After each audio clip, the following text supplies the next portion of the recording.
तनी सुन ली न हमारो पुकार मोदी जी, तनी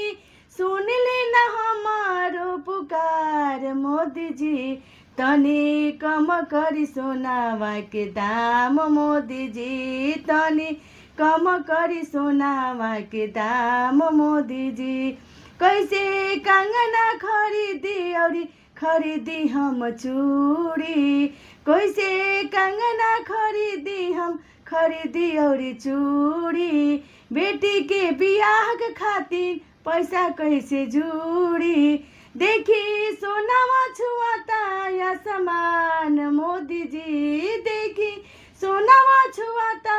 आसमान मोदी जी, तनी कम करी सोनावा के दाम मोदी जी, तनी कम करी सोनावा के दाम मोदी जी, तनी सुन ली न हमारो पुकार मोदी जी, तनी सुन ली न हमारो पुकार मोदी जी।